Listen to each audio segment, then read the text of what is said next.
I don't think anybody goes into business expecting failure. You don't want failure.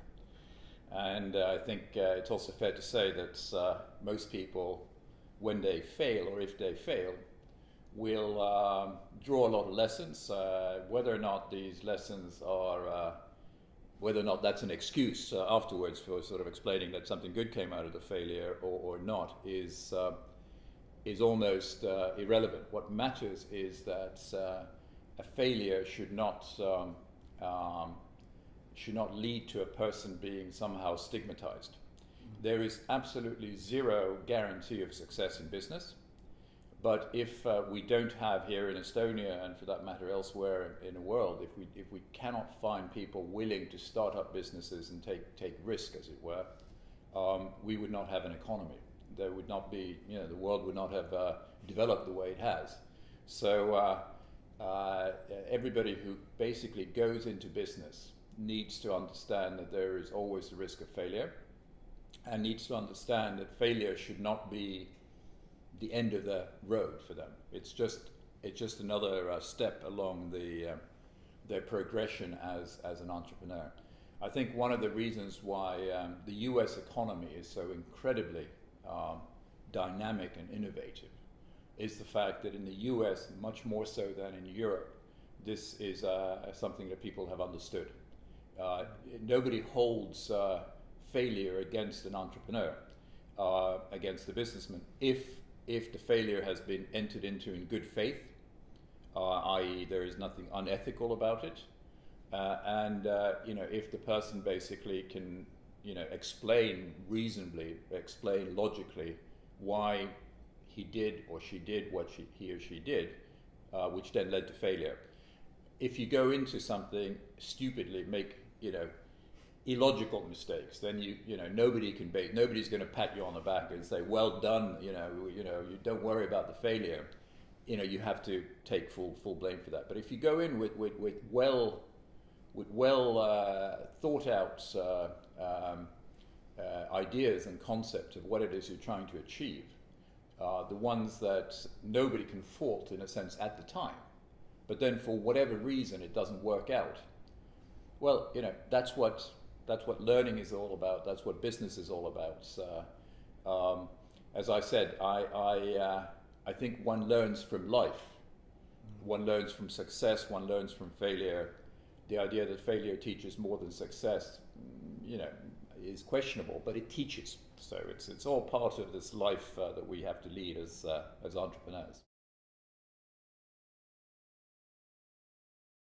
I started off my career working for big investment banks, Goldman Sachs and then Merrill Lynch, and I did that for 11 years before setting up my own business or businesses. And I think what drove me to go into business was a desire to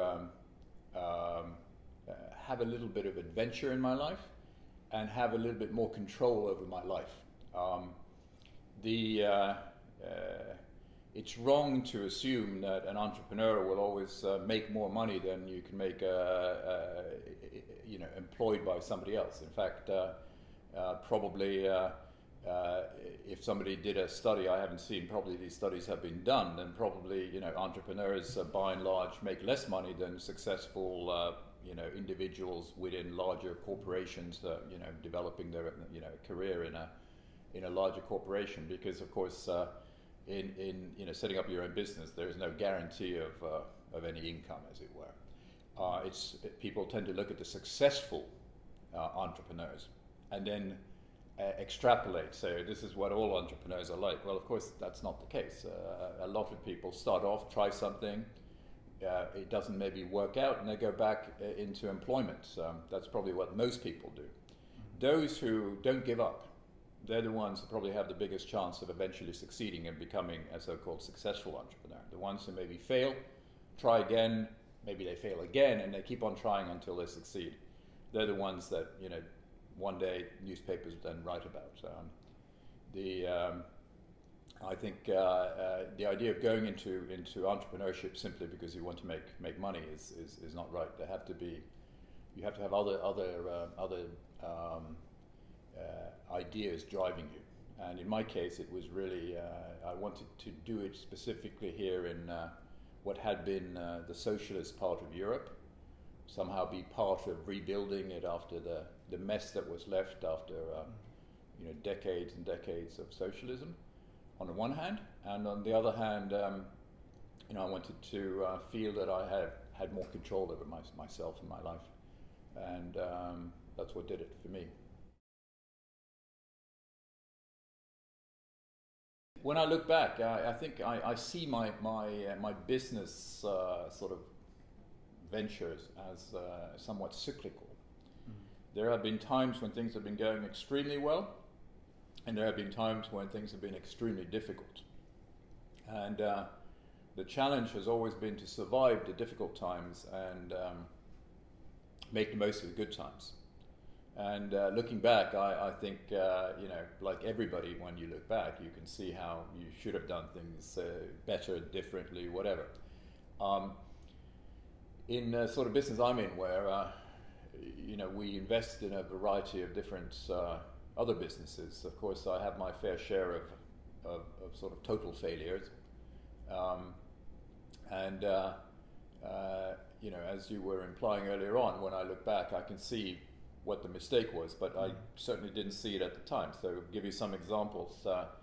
I was involved in a fund that invested into the MTV license for the Baltics. We basically got the huge brand, certainly, well, still is a huge brand, but certainly going back, getting on for 10 years, MTV, music television was an enormous brand. And to get the franchise for the Baltics, we thought was a pretty cool thing, you sort of, and in fact, to begin with, it all seemed very promising because the companies putting advertising onto television shared our view. They thought, hey, this is cool. You can get a very segmented audience. You know that certain younger types of people would be the ones typically watching MTV. So we want to target these types of people, and let's put our ads in with MTV. So it all looked rather promising to begin with, but it ended up in just the business closing down, and the reason was really. Well, it was partly to do with the timing, which was just before the crisis, but it had more to do with the fact that we missed out on a huge trend. These young people that we were targeting, in a sense, they were in a massive way shifting onto the internet, away from television. Young people these days, don't get their music from television anymore. They basically get what they want from their various apps and stuff on the internet. Looking back on this particular failure, which was fairly large one in terms of money, I can still understand the sort of rationale, the logic behind us getting involved in this business, but I can also understand why it was wrong, and we just missed out on on a trend shift that was going on. Another example of a failure was a coffee shop chain we bought in St. Petersburg. Called Idealna Chashka. This was the first proper coffee shop chain that had been built, set up in St. Petersburg. And when we bought it, it was the brand image was great. I mean, everybody had heard of Idealna Chashka. Everybody in St. Petersburg knew it. It had been, the thing, first coffee shop chain, Western style, but of course, Russian. And we thought, hey, here's something. We buy this, and then we, continue expanding it. What we, in the end, we sold it back to the founder who had sold it to us basically for nothing, because we just couldn't make it work. And the reason was that we had missed out again on what was happening, which is that the big, well-capitalized Moscow-based coffee chains expanded into St. Petersburg. They had more money. They took all the best locations. Then we started to see international chains coming in and doing the same thing. And we suddenly found that we just weren't strong enough to compete with these much bigger, much better capitalized chains. So we started losing good locations. We weren't able to get good new locations. Rents went up. It was just a miscalculation, and again in terms of trends. We ticked a lot of boxes that people read about in business school, like this is brand recognition, excellence, good locations, good history, stuff like that. Good people, because they were, but we misread the likely development, in a competitive environment that we were operating in. So again, it shows that had we gone with one of these cases, which were both failures, had we gone to a group of business students, whatever, and said, here is this proposition, this is why we're thinking of investing. What do you think? My suspicion is that, in the case of Ärikatel, at least, most people would have said, absolutely, that sounds great. In the case of MTV, if it was business students, young people, maybe most probably would have said, yeah, that sounds really good, but maybe the odd person would have raised their hand and said, well, just a second, what about these, alternative sources of music for young people? But had we gone to an older audience, they probably would all have said, yeah, that sounds good, go ahead. So, everyone makes mistakes. I don't think there is a single business person who's been through, a long career in business who could claim never to have made mistakes, never to have had failures. I think anybody who claims that I would view with extreme skepticism.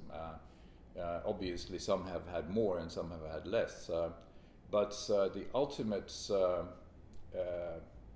success, I think, comes not only from hard work and willingness to take risk, but also from a little bit of luck. So if you just happen to stumble onto the right thing, and you have enough business experience and you're not afraid of taking risks to dive in, and it just works for you, that's how you can become super successful. I mean, we just the other day we read about TransferWise and how based on valuations done, which again were based on the at what price these venture capitalists were putting money into the business. Now all of a sudden it's the people behind it are the richest people in Estonia. Long may that last, and I hope they go on to even greater success going forward. But it shows that they did something, they took a risk, and they were very smart about what they were doing. They had a great concept, and it just happened to fit, and it off it goes. So others have tried similar things in the sort of internet / IT sector and haven't been anywhere near as successful. Most probably who started have failed, but just do it again and try to come up with an even better concept, and maybe you can be another TransferWise. It's luck. A lot of it is luck, but the luck can only come to those who really do a good job of preparation. It's not necessarily the case. I mean, I think obviously, if you're a big company with a lot of financial resources behind you, you can take bigger risks because you can afford to fail, and then go on to try something else and something else and something else. Whereas if you're a startup entrepreneur, you've only got one thing you're doing, and it's either going to succeed or fail. And you don't have a lot of capital to put into it. But that's how that's what innovation is all about. That's how you know, all the great businesses of the world have started at some stage. I mean, you know, look at you know, the stories of the huge tech companies. You know, where people started off in, you know, I think the Steve Jobs story of you know, starting off assembling PCs in his parents' garage or something. I mean, you know, he didn't have any capital. You know, that's the point. That's what innovation does. To go back to this Estonian story of TransferWise, which I'm not a great expert on TransferWise, but I suspect that they started off with very little capital indeed, and now they're doing very well. So it's the ideas. We're moving towards a world where capital is becoming less important in terms of success in business, and ideas and innovation are becoming more important. So for young people without capital wanting to start out in business, there's never been a better time to do so.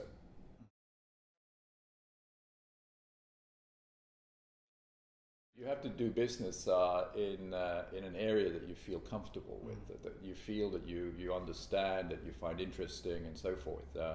It goes without saying that the biggest chances of you know, exceptional success come in the whole sort of internet IT sector, where also you know, typically there is less capital needed to get started. But not everyone is sort of an internet IT type geek.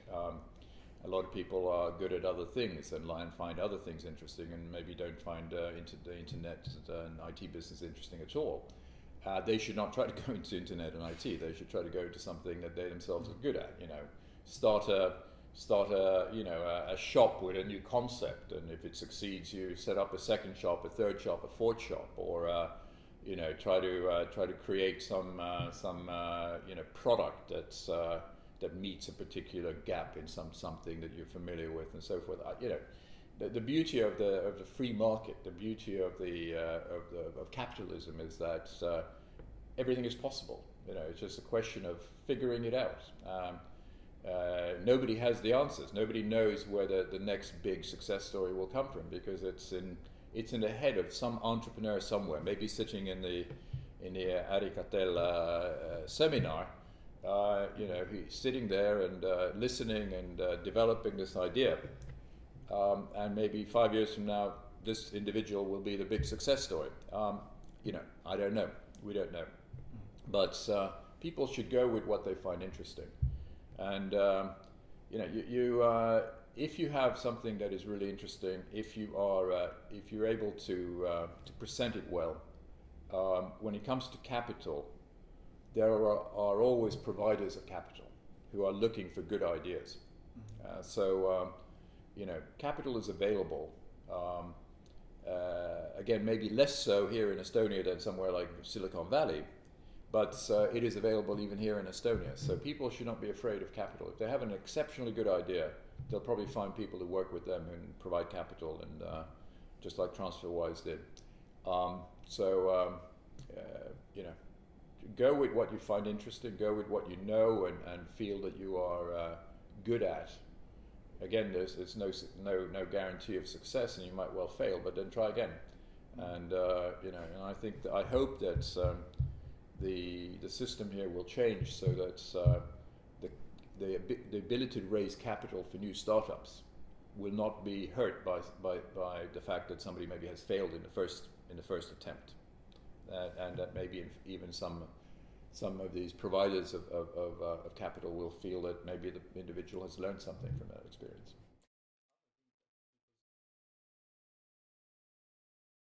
I don't think so. I think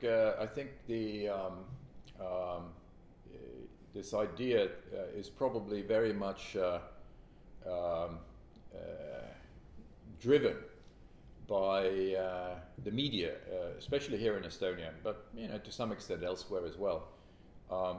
The media, when it talks of innovation, tends to focus entirely on, you know, inventions, something totally new.